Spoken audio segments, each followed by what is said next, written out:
Néstor Junior, yo estaba viendo una actividad que se va a dar en la República Dominicana que dice, cada muñeca representa nuestra identidad. Y van a hablar sobre las muñecas negras en una como conferencia que van a hacer en la zona colonial. Y eso me lleva a mí a pensar en que si nosotros dijéramos la muñeca blanca, ¿verdad? Bueno, vamos a tener una exposición sobre las muñecas blancas. Eso traería, ya tú sabes, una discusión. Y eso es lo que a veces uno dice, wow, ¿qué es lo que está pasando? ¿Eso no es supremacía negra? Entonces, el mito también que hay de que la gente tiene el negro detrás de la oreja. Yo creo que hagamos un análisis de eso. Ok. Con respecto al primer punto, no está mal si una comunidad, en cierto sentido, desea honrosamente y de un modo que enriquezca el acervo cultural, presentar en exposiciones o en conferencias la temática de cuán enorgullecido se siente de sus orígenes raciales. Creo que todo el mundo tiene derecho en esa parte a expresar el orgullo racial o el orgullo de su identidad racial. En este caso, el orgullo más bien de sus ancestros, de sus raíces como tal. Esa es la idea.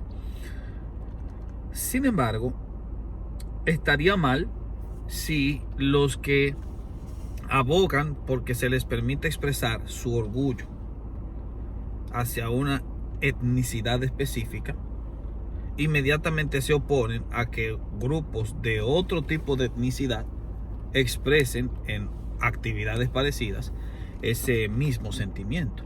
Llamando a uno la Si por supremacía ejemplo, blanca. en una casa de cultura en la zona colonial se expresara algún tipo de festival con muñecas blancas y la comunidad de origen negroide inmediatamente comienza a hablar de que eso es una especie de manifestación de supremacía blanca, etcétera, o de orgullo blanco racista, que inmediatamente se impone hacia una especie de expresión o discurso de terror, entonces ya estamos hablando de una especie de imparcialidad y respeto. Porque así como el negro tiene el derecho de presentar el orgullo de sus raíces africanas, de la misma manera una persona blanca debe presentarse o tiene también el mismo derecho de presentar su orgullo en sus raíces europeas. Cada nación y cada grupo dentro de una nación, porque dentro de una nación generalmente, debido al flujo migratorio constante que ha sido la característica esencial de la historia de este continente desde el finales del siglo XV y principios del XVI, entonces uno inmediatamente tiene la noción clara de que al hablar de un pueblo en especial, no se está hablando de una nación en especial, sino de un conjunto de diferentes grupos que viven en esa nación, y cada grupo tiene derecho a expresar el orgullo de esa entidad. Si por ejemplo yo estuviese voy a mencionar un nombre, Ana Belique, que exprese el orgullo de la cimarronía, como le llama, el orgullo de la negritud, de la herencia africana de sus ancestros, que inmediatamente comience a criticar a una persona que tiene origen europeo y que también vive en esa nación y que también se hace llamar dominicano, diciendo que esa persona obviamente no debería celebrar los orígenes europeos de sus ancestros porque sus ancestros fueron esclavistas. Exacto. Entonces ella está cometiendo el mismo error que critica, porque ella está criticando a aquellos que no le permiten celebrar su herencia africana, pero inmediatamente arremete contra aquellos que celebran su herencia europea. Exacto. Y la excusa básica que se utiliza para impedir que una persona, y estamos dentro del terreno de la inferencia, porque hasta ahora no veo a nadie blanco que esté utilizando muñecas blancas para expresarse su orgullo como tal, de la misma manera como no hay heterosexuales que que hayan inventado una bandera para expresar el orgullo de ser heterosexual, Exacto. como le pasa al homosexual. Sí. Creo que ni siquiera es necesario. De hecho, es una estupidez en sí mismo Sí. hacerlo, porque no hay motivo de enarbolar públicamente el orgullo de mi orientación sexual, y de la Claro. misma manera no hay necesidad de enarbolar con orgullo la herencia africana de mis ancestros, puesto que debido al conglomerado de los años, al paso del tiempo que incide con su mano inclemente en la evolución de una cultura, los orígenes ancestrales de nuestra realidad étnica se diluyen para conformarse en una sola cosa, que sería en este caso una nación. De modo que antes que yo ser de origen africano, yo soy dominicano. Y antes que ser de origen europeo, yo soy dominicano. Y antes que ser de origen aborigen, yo soy dominicano. La dominicanidad hace que se amalgamen todos estos conjuntos y vínculos étnicos, y ya la separación que representaban estos distintos grupos desaparece debido a un rasgo de cohesión que se llama dominicanidad. Así que yo no debería estar celebrando mi herencia europea, yo debería estar celebrando mi herencia dominicana. De la misma manera, yo no necesito estar celebrando mi herencia africana, yo necesito estar celebrando mi herencia dominicana. Y eso me lleva al punto 2. Decir que cada muñeca representa la identidad. Cada muñeca representa la identidad es un adefesio y al mismo tiempo un dislate en términos históricos y en términos sociodemográficos. Y me explico. Para que cada muñeca represente cada identidad, deberían haber muñecas de diferentes colores. Deberían haber muñecas negras, y deberían haber muñecas blancas, y deberían haber muñecas cobrizas.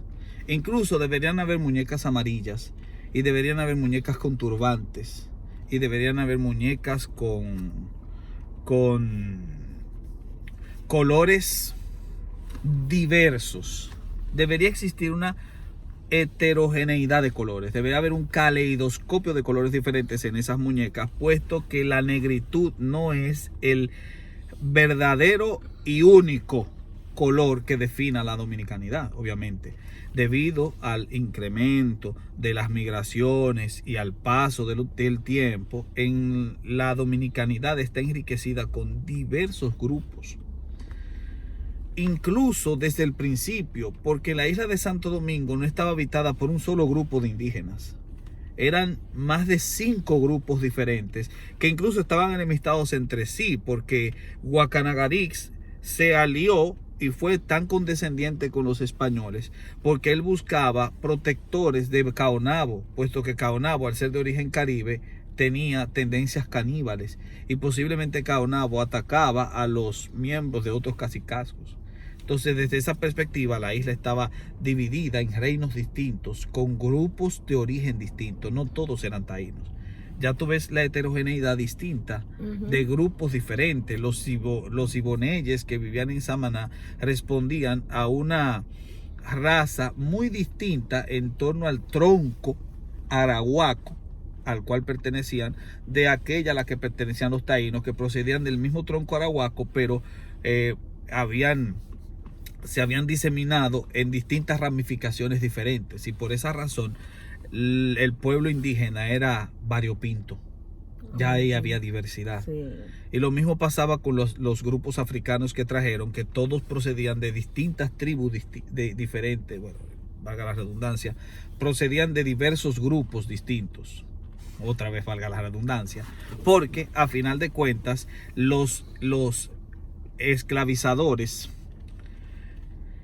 compraban en la Costa de Marfil, en África, los esclavos que los negros les vendían. Exacto. Los negros eran los que atacaban las poblaciones más primitivas de algunas tribus dentro del África Central, especialmente algunas tribus congolesas que estaban diseminadas en distintos grupos, que hablaban incluso idiomas distintos, y por eso era que no se podían familiarizar muchas veces entre ellos ni cohesionar porque hablaban en lenguas distintas. Exacto. Muchas veces tribus que eran ancestralmente enemigas entre sí. Sí. Y que lo único que tenían en común es que fueron esclavizadas por el mismo esclavista. Sí.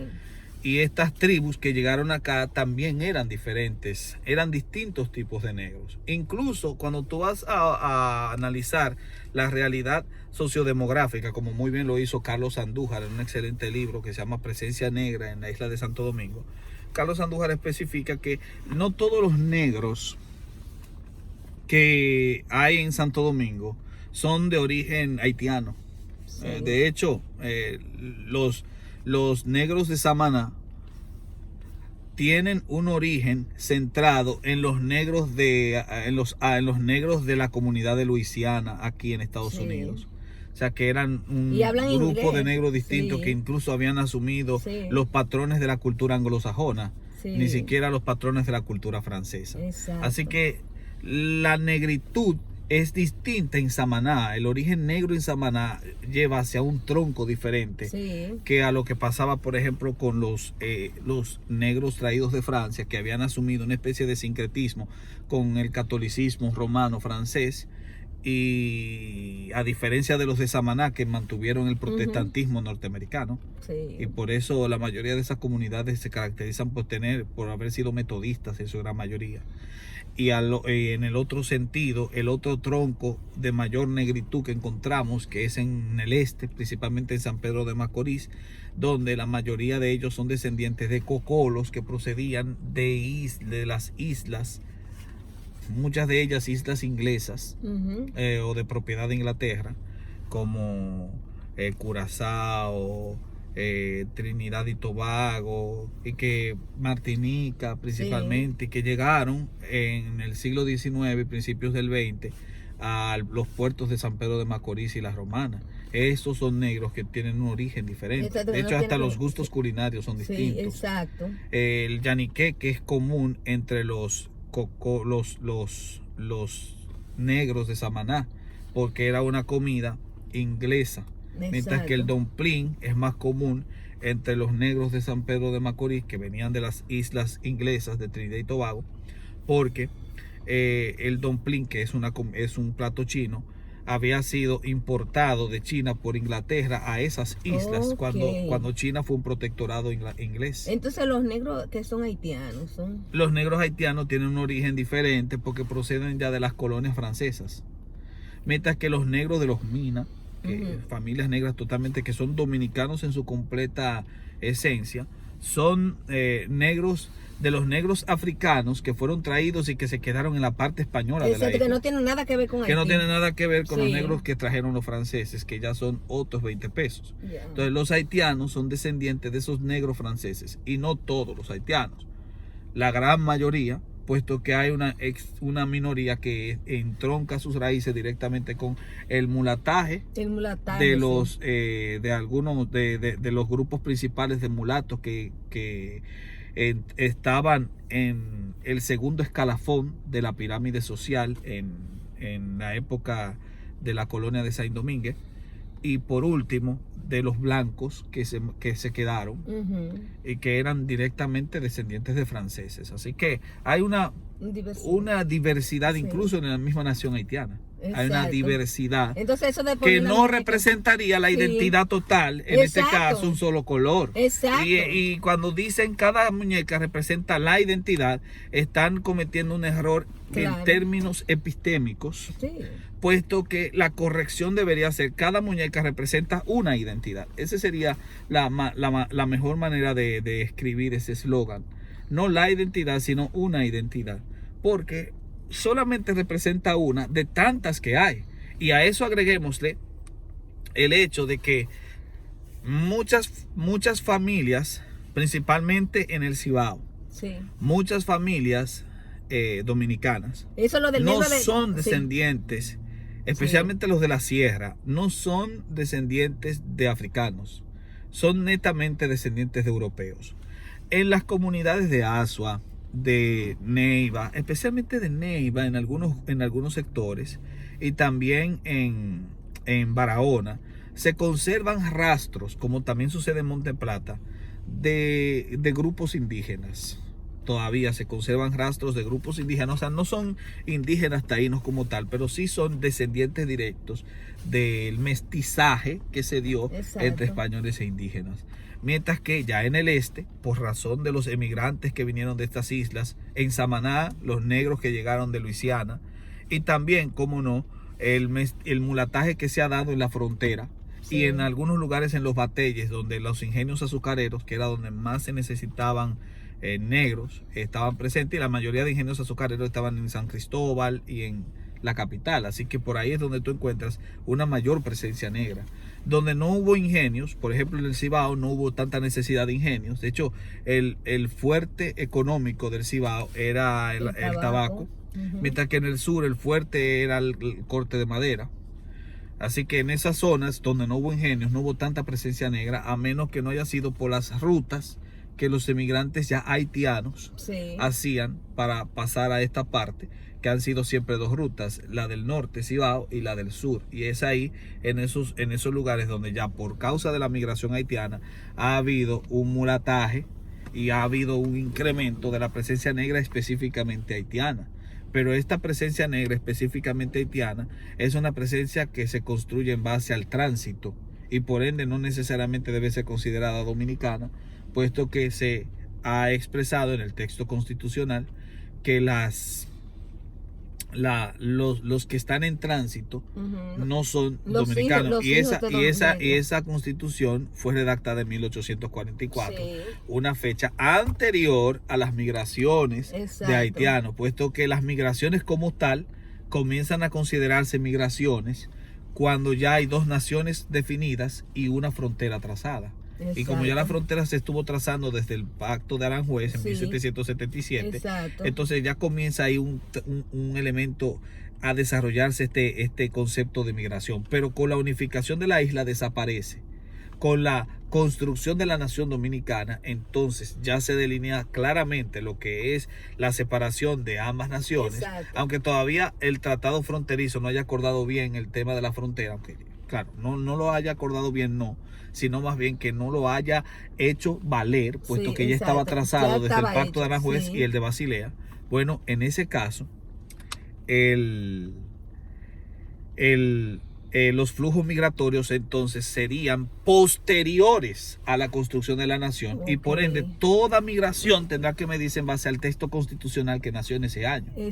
Y así entonces a partir de ahí todo negro que haya llegado después, y estoy hablando no en términos despectivos, estoy hablando en este caso de todo flujo migratorio haitiano, especialmente que haya surgido después de 1844, ya se considera de tránsito y por ende no necesariamente debe ser naturalizado dominicano. En ese sentido, celebrar la dominicanidad no necesariamente implica celebrar un color determinado. Eso es verdad.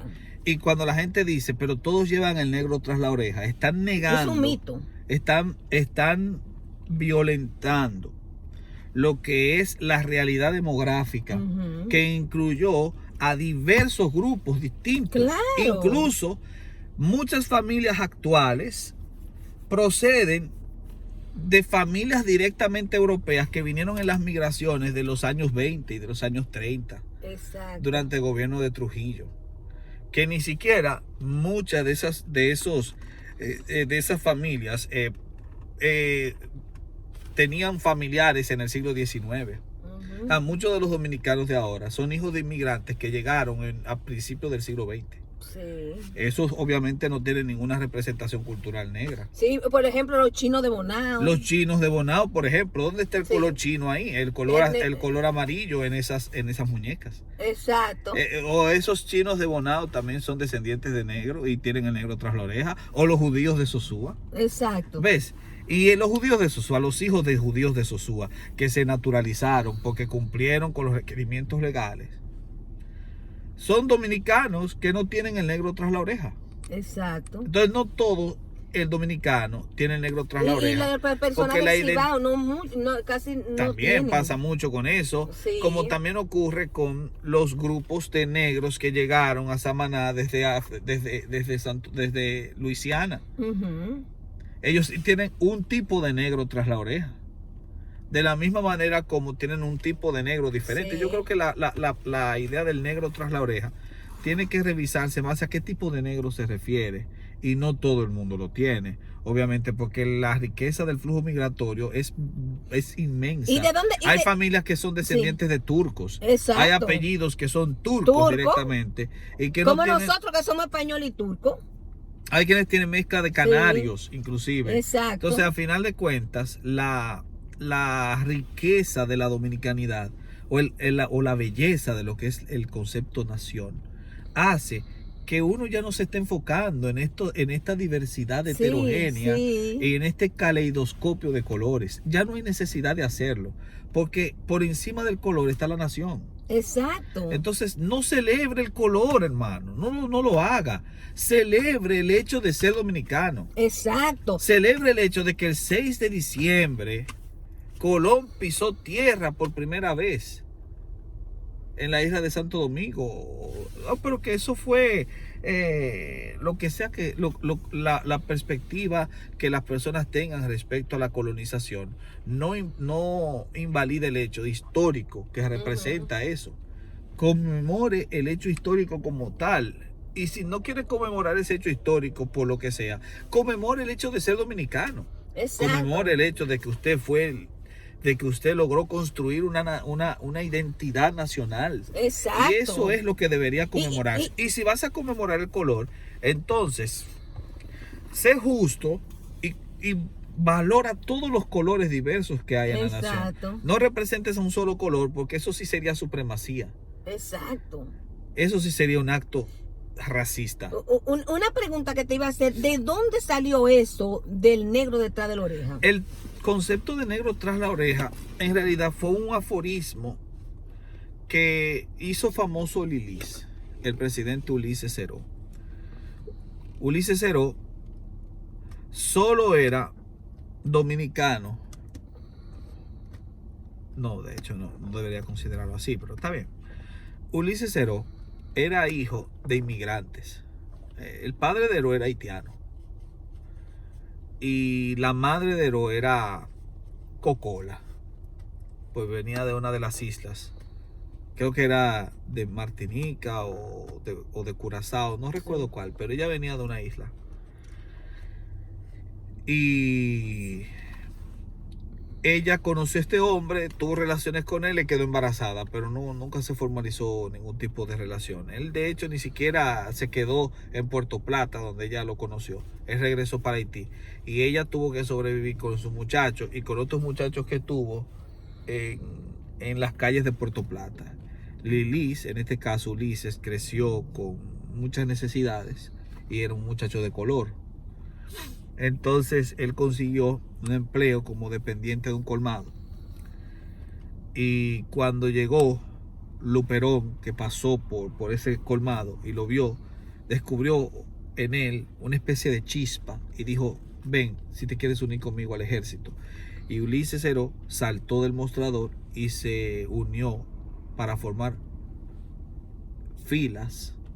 O para formar parte de las filas del ejército de Gregorio Luperón, que estaba en ese tiempo batallando contra los españoles en la guerra de restauración. Lilis destacó por ser un brillante estratega militar, valiente, y supuestamente porque estaba untado, un término para referirse a que el tipo parece que tuviese un resguardo, ya que las balas no le chocaban, le tiraban tiros y... Eso es Ulises. Ulises Seró. Ulises Seró. Además de que también comenzó a ser reconocido como un héroe porque tras la guerra de restauración también se unió al ejército de Luperón para enfrentarse a la dictadura de Buenaventura Báez y al proyecto anexionista que Buenaventura Báez tenía con los Estados Unidos. Y en ese tiempo Luperón lo envió al sur para que trabajara con José María Cabral.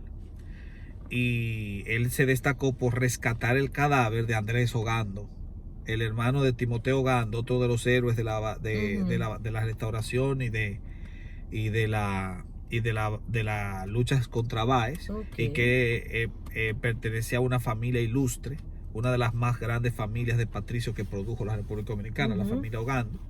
Entonces, al rescatar el cadáver de Andrés Ogando con tanta valentía, él logró conquistar el corazón de la hermana de los Ogando, Juana Ogando. Y Juana Ogando fue uno de sus grandes amores. Entonces, Ulises Seró llegó a la presidencia por 2 veces. En su segundo mandato, 1887 hasta 1899, se volvió uno de los peores dictadores, solamente opacado por Trujillo, pero un gran dictador que endeudó al país y metió en problemas a la nación, hasta que al final tuvo que ser ejecutado, asesinado por un grupo de patriotas que se dieron cuenta que el tipo estaba manejando el país como si fuese su finca privada.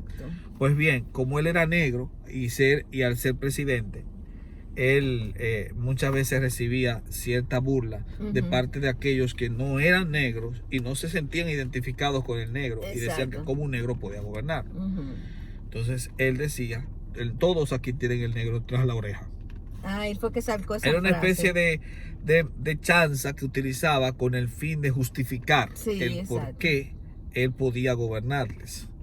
Y esa chanza se hizo popular por el hecho de que un gran poeta y decimero, mocano, de descendencia europea, por cierto, que se llamaba Juan Antonio Alix, y que vivía en esa época y que fue un personaje popular muy respetado, sacó una décima en la que decía eso, que todos llevan el negro tras la oreja. O sea que eso fue básicamente... Entonces, más bien fue una especie de argucia que utiliza Ulises Seró para justificar el por qué él podía ser presidente. Y la gente se lo cree.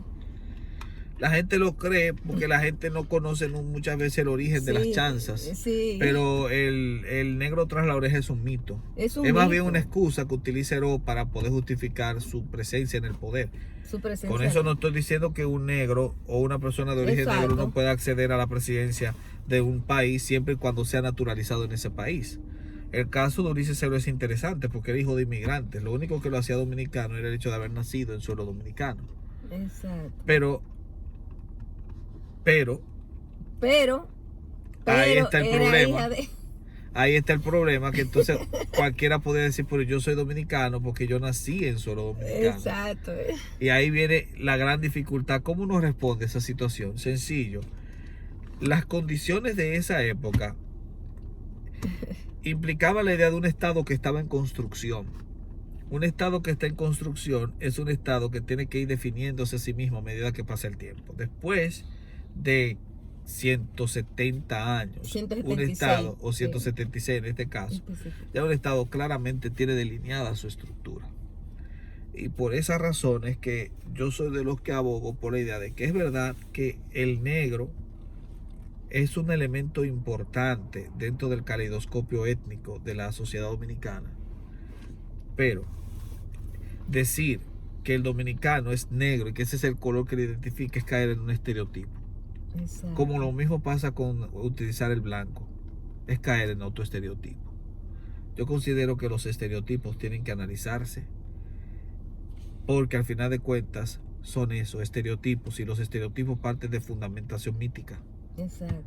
Decir el negro tras la oreja es un mito, porque no todos los dominicanos tienen el negro tras la oreja. Y el hecho de que no tengan el negro tras la oreja tampoco quiere decir que se sientan orgullosos de ello. Como tampoco tiene que sentir orgulloso el que tenga el negro tras la oreja. Lo que tiene que sentirse orgullosos es de ser dominicanos, de pura cepa. Tanto de frente como de detrás de la oreja. Y que se celebra hoy el otro video. Bueno, señores, pues ya ustedes saben, no todo el mundo tiene el negro detrás de la oreja en la República Dominicana. Hay muchas diferentes. Por la riqueza migratoria, que eso hay que entenderlo. Por ejemplo, la familia de nosotros no vivió en República Dominicana en el siglo XIX. No existió en el siglo XIX, bueno, o por lo menos algunos, los troncos paternos, ¿verdad? Así decirlo.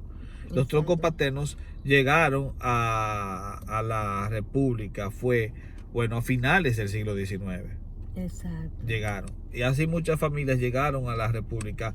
Fue la década de los 30, en la época de Trujillo, inclusive muchas familias que hoy están viviendo ya son procedentes de la época de Trujillo, que llegaron al país en oleadas migratorias. O sea que a final de cuentas no todo el mundo procede de esos españoles del siglo XVI, ni de esos negros africanos de esa época. Que eso es lo que eso quieren, también hay que tenerlo claro. O sea, también muchos de los negros, de las familias de color que viven en la República Dominicana, proceden de migraciones que vinieron de las islas inglesas, donde la gente era de color, de Jamaica también, de acá, de los Estados Unidos. Muchas de esas familias vinieron hace menos de 80 años. O sea que no todas las familias que hay, incluyendo los árabes también, no todas las familias que hay vienen de la época de Colón. Hay muchas familias que son recientes, que están en ese porque país. La gente nada más lo quiere enmarcar en los indígenas. Los indígenas están limitados a un solo grupo, porque los indígenas se fueron mezclando. Hay que destacar, en primer lugar, que la cifra original de indígenas que hubo en la isla hasta ahora no es conocida. Porque el único que dio un referente de cuántos podían ser con una cantidad y una cifra exacta fue Bartolomé de las Casas, que dijo que eran 3 millones. Pero hoy se cuestiona y se piensa que Bartolomé de las Casas exageró, como exageraba muchas de las cosas que decía. Entonces, lo de 3 millones podía ser una especie de hipérbole que él utilizó, como cuando uno dice, yo te estaba esperando 1 millón de horas. Exacto. Una especie de exageración para resaltar un elemento o resaltar la cantidad específica que había.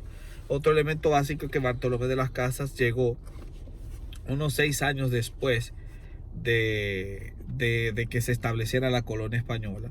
Así que Bartolomé de las Casas no tenía una noción directa de cuántos había 6 años antes.